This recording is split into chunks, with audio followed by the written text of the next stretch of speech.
नमस्कार, state bulletin में आपका बहुत बहुत स्वागत है और मैं हूं आपके साथ अंकिता सिंह। बुलेटिन की शुरुआत करेंगे बिहार की खबरों से। बिहार विधानसभा चुनाव के दूसरे और अंतिम चरण का मतदान 11 नवंबर को होना है। मतदान से पहले प्रचार के आखिरी दिन राजद नेता तेजस्वी यादव ने सोशल मीडिया पर अपनी बात रखी और एनडीए पर कई गंभीर आरोप लगाए। तेजस्वी यादव ने कहा कि पहले चरण के मतदान के बाद एनडीए खेमे में मायूसी और गमगीन माहौल है। उन्होंने आरोप लगाया कि हार के डर से गृह मंत्री अधिकारियों पर दबाव बना रहे हैं और फोन के जरिए धमकियां दी जा रही हैं। तेजस्वी ने कहा कि जहां भी वे ठहरते हैं वहां के होटल के सीसीटीवी कैमरे बंद करा दिए जाते हैं और देर रात अधिकारियों को बुलाया जाता है। तेजस्वी यादव ने आगे कहा कि मुख्यमंत्री आवास से मुख्यमंत्री की जानकारी के बिना कुछ भूंजा पार्टी के करीबी और ईडी की जांच में फंसे भ्रष्ट अधिकारी पुलिस और प्रशासनिक अफसरों को निर्देश दे रहे हैं कि महागठबंधन समर्थक कार्यकर्ताओं को वोटिंग के दिन तक डिटेन रखें और मजबूत बूथों को डिस्टर्ब करें। तेजस्वी ने दावा किया कि कई ईमानदार अधिकारी अब ऐसे दबावों का खुलासा कर रहे हैं और फोन करने वालों की स्क्रीनशॉट तक उन्हें भेज रहे हैं। उन्होंने बिहार सरकार के ईमानदार अधिकारियों से अपील की कि वे किसी दबाव में आए बिना संविधान के अनुरूप अपना कर्तव्य निभाएं। राजद नेता ने केंद्र सरकार पर भी तीखा हमला बोला। उन्होंने कहा कि दो गुजराती किसी भी तरह बिहार पर कब्जा करना चाहते हैं और इसे अपना उपनिवेश बनना चाहते हैं। तेजस्वी ने कहा कि बिहार की जनता ऐसे संविधान विरोधी और बेशर्म सत्ताधारी नेताओं को सबक सिखाने के लिए पूरी तरह तैयार है। उन्होंने कहा कि बिहार जो गणतंत्र की जननी है, वहां किसी भी कीमत पर वोट चोरी नहीं होने दी जाएगी। जनता लोकतंत्र की रक्षा के लिए हर संभव प्रयास करेगी।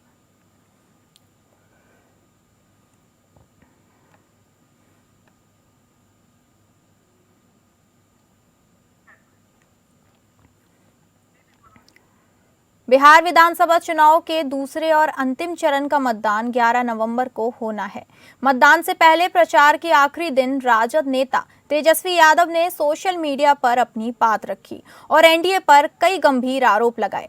तेजस्वी यादव ने कहा कि पहले चरण के मतदान के बाद एनडीए खेमे में मायूसी और गमगीन माहौल है। उन्होंने आरोप लगाया कि हार के डर से गृह मंत्री अधिकारियों पर दबाव बना रहे हैं और फोन के जरिए धमकियां दी जा रही हैं। तेजस्वी ने कहा कि जहां भी वे ठहरते हैं वहां के होटल के सीसीटीवी कैमरे बंद करा दिए जाते हैं और देर रात अधिकारियों को बुलाया जाता है। तेजस्वी यादव ने आगे कहा कि मुख्यमंत्री आवास से मुख्यमंत्री की जानकारी के बिना कुछ भूंजा पार्टी के करीबी और ईडी की जांच में फंसे भ्रष्ट अधिकारी पुलिस और प्रशासनिक अफसरों को निर्देश दे रहे हैं कि वे महागठबंधन समर्थक कार्यकर्ताओं को वोटिंग के दिन तक डिटेन रखें और मजबूत बूथों को डिस्टर्ब करें। तेजस्वी ने दावा किया कि कई ईमानदार अधिकारी अब ऐसे दबावों का खुलासा कर रहे हैं और फोन करने वालों के स्क्रीनशॉट तक उन्हें भेज रहे हैं। उन्होंने बिहार सरकार के ईमानदार अधिकारियों से अपील की कि वे किसी दबाव में आए बिना संविधान के अनुरूप अपना कर्तव्य निभाएं। राजद नेता ने केंद्र सरकार पर भी तीखा हमला बोला। उन्होंने कहा कि दो गुजराती किसी भी तरह बिहार पर कब्जा करना चाहते हैं और इसे अपना उपनिवेश बनाना चाहते हैं। तेजस्वी ने कहा कि बिहार की जनता ऐसे संविधान विरोधी और बेशर्म सत्ताधारी नेताओं को सबक सिखाने के लिए पूरी तरह तैयार है। उन्होंने कहा कि बिहार जो गणतंत्र की जननी है, वहां किसी भी कीमत पर वोट चोरी नहीं होने दी जाएगी। जनता लोकतंत्र की रक्षा के लिए हर संभव प्रयास करेगी। पूरा बिहार जो है एक तरफा हो रखा है।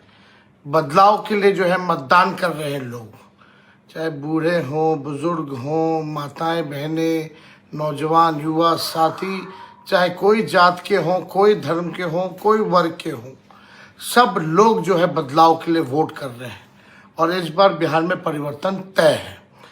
इसी खलबली में एक बड़े नेता जो कई दिनों से बिहार में जो है डेरा डाल के बैठे हैं, भारत के गृह मंत्री, लगातार जो है अधिकारियों को फोन कराना, मिलना, निर्देश देना, ये सब वो काम कर रहे हैं।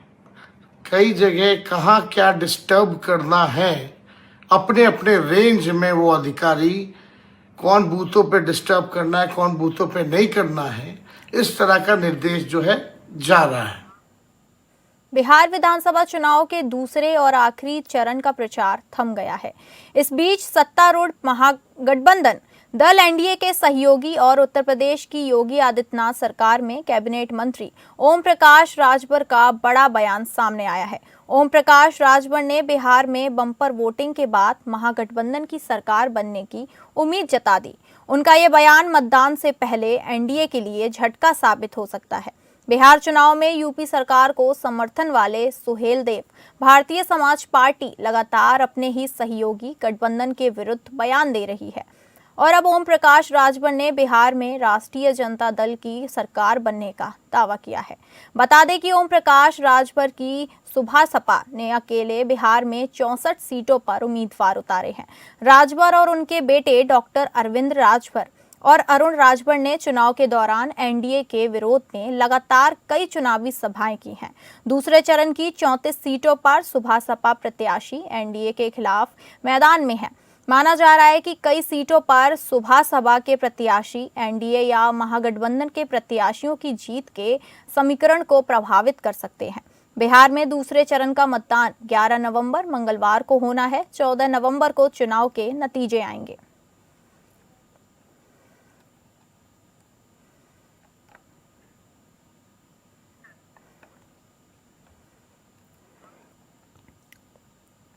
बिहार विधानसभा के दूसरे चरण के चुनाव प्रचार के अंतिम दिन पूर्वी चंपारण जिले के कल्याणपुर विधानसभा क्षेत्र में बीजेपी प्रत्याशी सचिंद्र प्रसाद सिंह के समर्थन में चुनाव प्रचार करने पहुंचे केंद्रीय कृषि मंत्री शिवराज सिंह चौहान।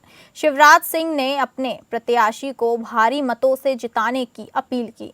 वहीं उन्होंने जनता को जंगल राज की याद दिलाते हुए कहा कि एक दौर था जब लालू जी अपनी बेटी की शादी के लिए कार शोरूम को ही लुटवा लिया करते थे। सभी कारें लूट ली गई थी। इसलिए जनता जंगल राज को दोबारा जनता नहीं लाएगी। एक बार फिर एनडीए भारी बहुमत के साथ सरकार बनाने जा रही है। केंद्रीय मंत्री शिवराज सिंह ने मीडिया से बातचीत करते हुए कहा कि राहुल और तेजस्वी अभी से ही जान गए हैं कि वो हार रहे हैं, तो अभी से ही फिर से वोट चोरी का हल्ला मचा रही है। पर इस बार एनडीए रिकॉर्ड तोड़ बहुमत से सरकार बनाने जा रही है। अब विकास की बहार है, जन कल्याण की लहर है और जनता यहां तय कर चुकी है कि रिकॉर्ड तोड़ वोटों से एनडीए को जिताएंगे। अब तक का सबसे बड़ा बहुमत एनडीए को मिलेगा और जान रहे हैं राहुल बाबा और तेजस्वी जी भी कि एनडीए जीत रहा है। इसलिए वोट चोरी नई घोषणाएं करना ताकि हार की भूमिका बता सके जनता को, अभी से तैयार कर रहे हैं। एनडीए जीत रहा है। लालू के एक लाल कह रहे हैं। अब मुझे जल्दी जो विकास का काम करेगा हम उसका साथ देंगे। तेज प्रताप कह रहे हैं कि जो विकास, अब वो तो पूरा बिहार ही कह रहा है, तो उसमें वो भी जुड़ गए। केंद्रीय राज्य मंत्री सतीश चंद्र दुबे ने प्रेस कॉन्फ्रेंस कर महागठबंधन पर जमकर हमला बोला। उन्होंने कहा कि बगहा के लोगों को भ्रमित करने के लिए महागठबंधन के प्रत्याशी की ओर से यह झूठी अफवाह फैलाई जा रही है कि मुकेश साहनी का हेलीकॉप्टर नहीं उतरने दिया गया, जबकि सच्चाई ये है कि उनके पक्ष से हेलीकॉप्टर उतरने की कोई परमिशन ही नहीं ली गई थी। सतीश चंद्र दुबे ने कन्हैया कुमार पर भी तीखा प्रहार करते हुए कहा कि बगहा में रोड शो करने वाले वही कन्हैया कुमार हैं जिन्होंने देश विरोधी नारे लगाए थे। उन्होंने सवाल उठाया कि ऐसे नारे लगाने वाले लोग जब प्रचार करते हैं तो जनता को क्या संदेश देंगे? जो देश का नहीं हुआ वो चंपारण का क्या होगा?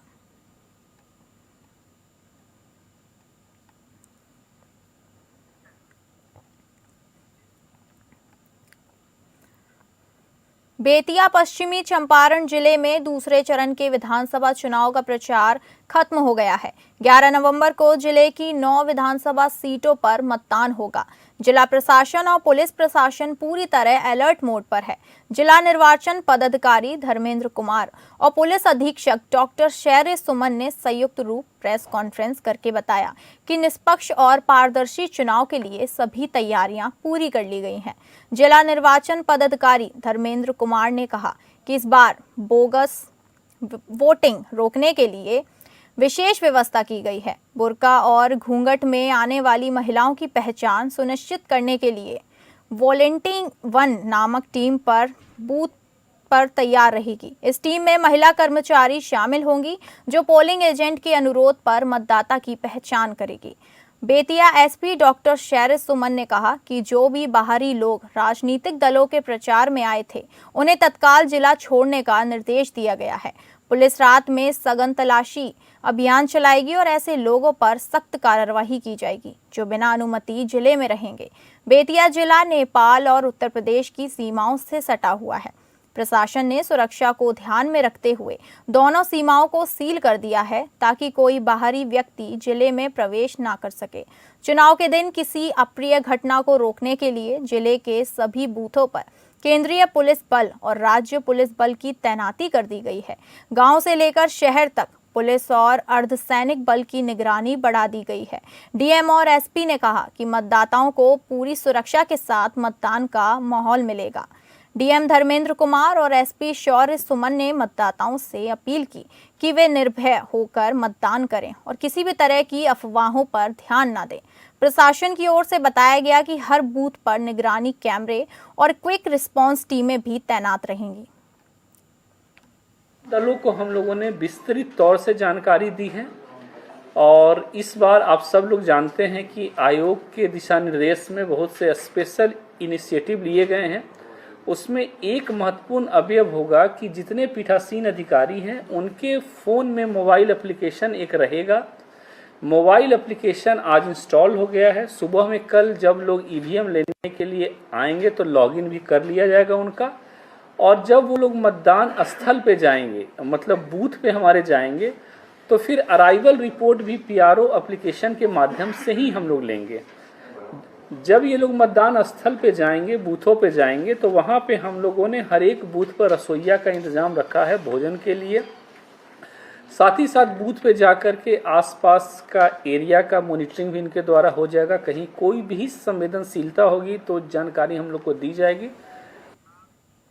तो बात करेंगे झारखंड की बहुचर्चित घाटशिला विधानसभा सीट पर कल वोटिंग होगी। घाटशिला विधानसभा उपचुनाव के लिए चुनावी प्रचार रविवार शाम 5 बजे थम गया।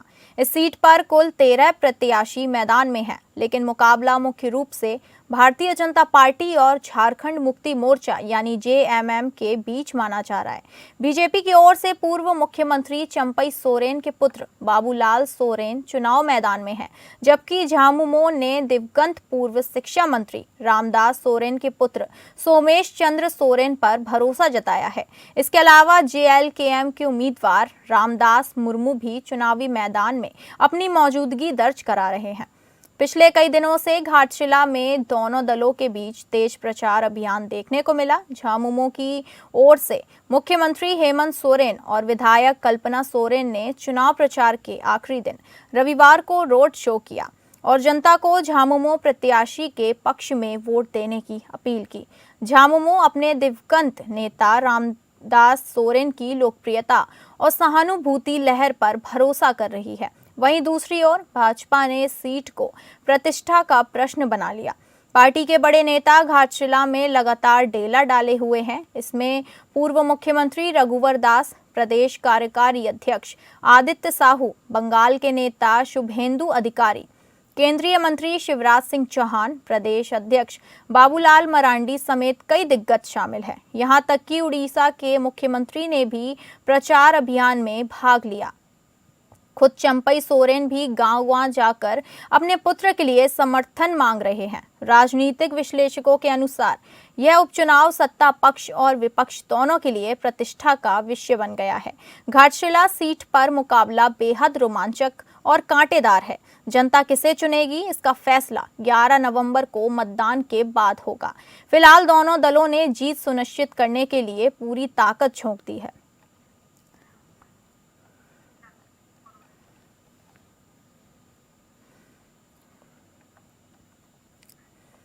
घाटशिला विधानसभा उपचुनाव प्रचार के अंतिम दिन झामुमो और भाजपा ने अपनी पूरी ताकत झोंक दी है। जहां मुख्यमंत्री हेमंत सोरेन ने जेएमएम प्रत्याशी सोमेश सोरेन के पक्ष में जनसभा को संबोधित किया, तो वहीं भाजपा विधायक सह पूर्व मुख्यमंत्री चंपई सोरेन ने भी भाजपा प्रत्याशी बाबूलाल सोरेन के समर्थन में हुंकार भरी।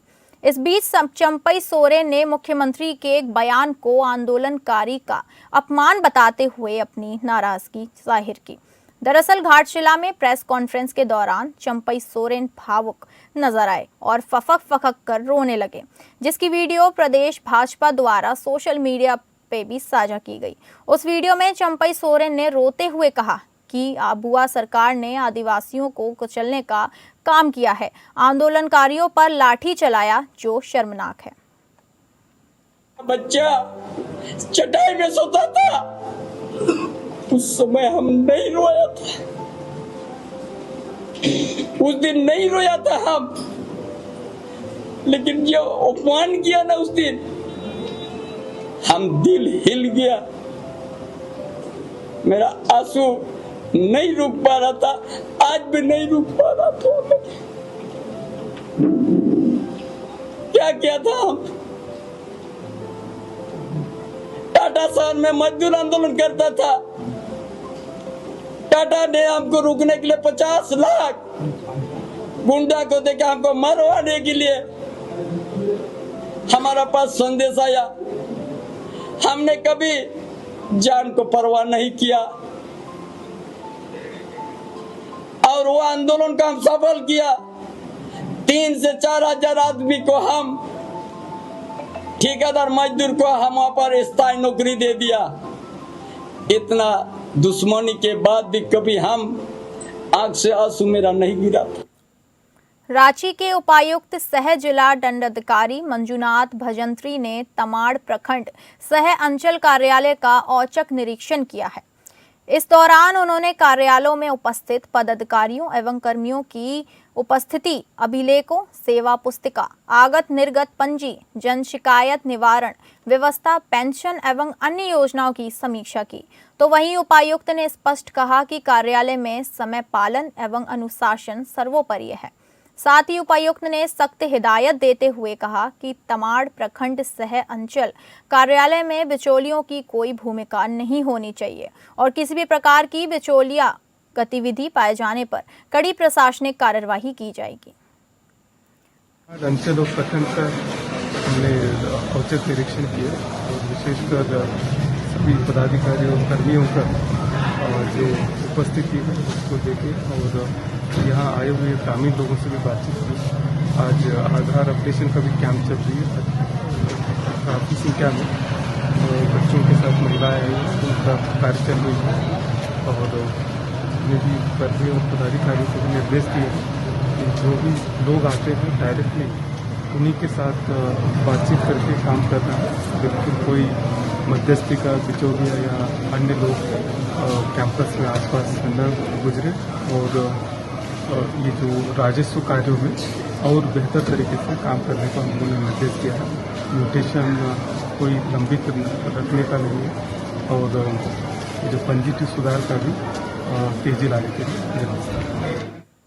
हजारीबाग के मुफस्सिल थाना क्षेत्र में नशाखोरी के विरुद्ध जिला पुलिस की कार्रवाई में टीम को एक बड़ी सफलता हाथ लगी है, जिसके तहत लगभग 42.5 लाख रुपए मूल्य की 8.2 किलोग्राम अवैध अफीम बरामद की गई है और साथ में 4 अफीम तस्करों को गिरफ्तार भी किया गया है।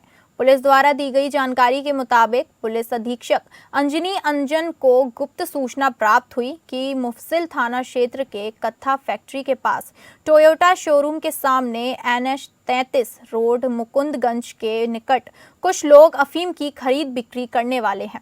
इसी सूचना का सत्यापन एवं त्वरित कार्यवाही के लिए अपर पुलिस अधीक्षक हजारीबाग के नेतृत्व में एक विशेष छापेमारी टीम का गठन किया गया।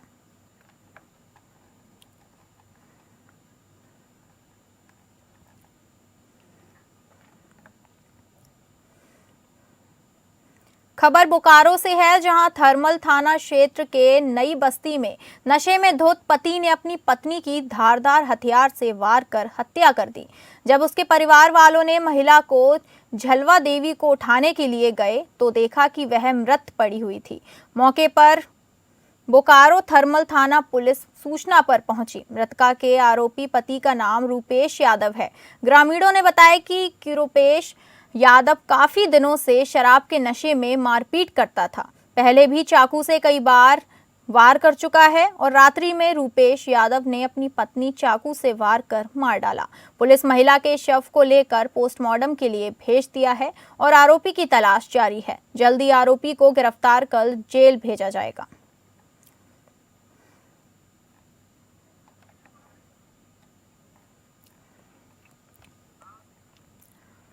अब बात करेंगे छत्तीसगढ़ की। छत्तीसगढ़ में मुख्यमंत्री विष्णुदेव साय रतनपुर रवाना होने से पहले पत्रकारों से रूबरू हुए। इस दौरान उन्होंने पत्रकारों के सवालों के जवाब देते हुए कहा, बिहार में एनडीए को भारी जीत मिलेगी, वहां एनडीए की सरकार बनेगी।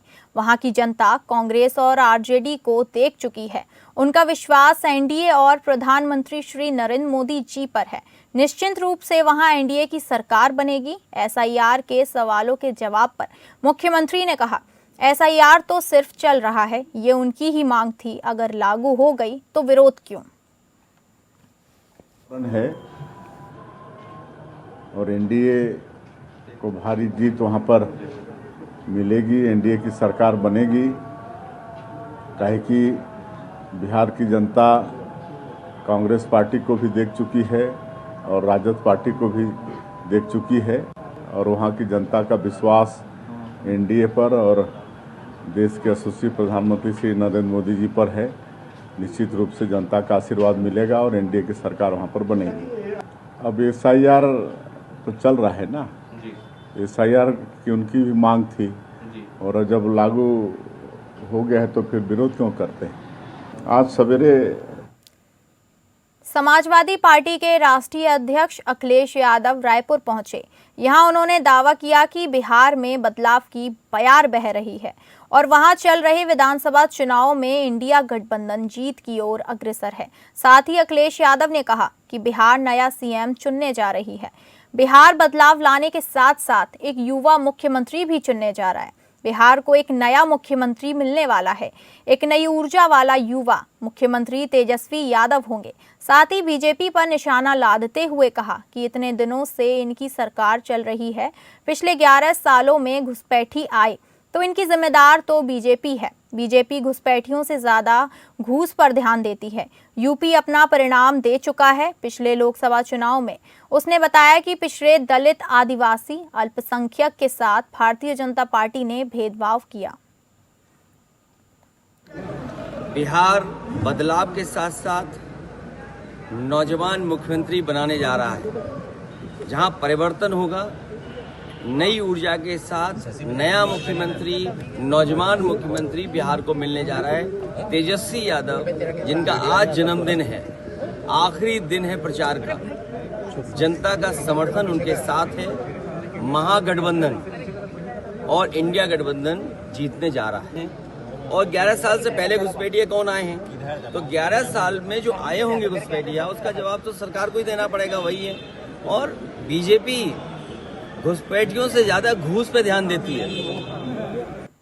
अब बात करेंगे मध्य प्रदेश की। खबर नर्मदापुरम से है, जहां आदिवासी मजदूर परिवारों के घर में घुसकर मारपीट की गई, जिसके बाद आदिवासी समाज संगठनों ने मजदूर परिवार के घर घुसकर मारपीट के विरोध में कार्रवाई करने पे एक ज्ञापन दिया।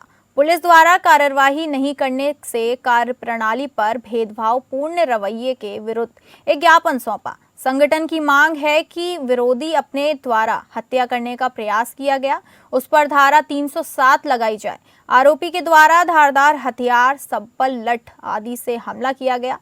फरियादी के साथ मारपीट करने वाले सभी लोगों की शीघ्र गिरफ्तार कर उचित कार्रवाई 15 दिन के अंदर होनी चाहिए। नहीं की गई तो आदिवासी समाज द्वारा चक्का जाम किया जाएगा और अनुचित जनजाति आयोग में शिकायत की जाएगी, जिसकी समुचित जिम्मेदारी शासन प्रशासन की होगी।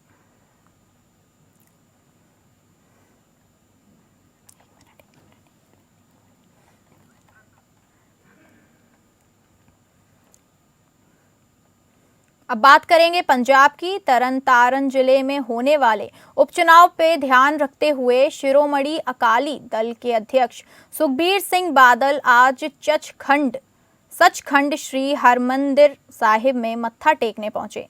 इस अवसर पर उन्होंने गुरु घर में मत्था टेका, सभी के कल्याण की कामना की और ईश्वर का धन्यवाद किया। बादल ने कहा कि वह पंजाब की प्रगति और लोगों की समृद्धि के लिए गुरु साहिब से प्रार्थना करते हैं। वहीं अकाली दल की सांसद और सुखबीर सिंह बादल की पत्नी बीवी हरसिमरत कौर बादल भी आज सुबह सचखंड श्री हरमंदिर साहिब पहुंची। उन्होंने गुरु साहिब के समक्ष मत्था टेका और पंजाब की खुशहाली के लिए अरदास की। मीडिया से बातचीत करते हुए सुखबीर सिंह बादल ने कहा कि पिछले 10 सालों में पंजाब ने बहुत कुछ सहा है और राजनीतिक अस्थिरता के कारण पंजाब पिछड़ा रह गया। अब समय आ गया है कि गुरु साहिब की कृपा से विकास की लहर फिर से आए।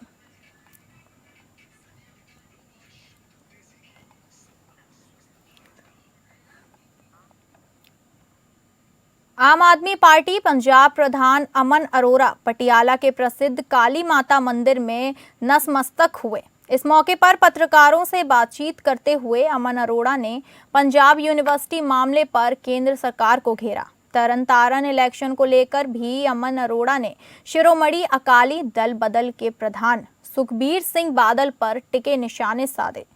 इसके अलावा अमन अरोड़ा ने कहा कि तरन तारण इलेक्शन में आम आदमी पार्टी की जीत निश्चित है।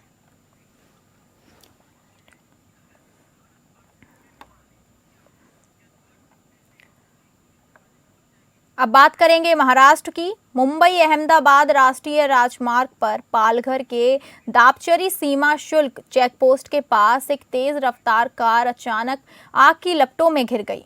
शॉर्ट सर्किट से शुरू हुई इस भयानक आग ने पल भर में पूरे वाहन को अपनी चपेट में ले लिया। आग की लपटें इतनी तेज थीं कि देखते ही देखते कार पूरी तरह जलकर राख हो गई। लेकिन चालक की त्वरित सूझबूझ और सतर्कता ने बड़ा हादसा टाल दिया। उसने समय रहते कार रोकी और सभी 4 यात्रियों को सुरक्षित बाहर निकाल लिया।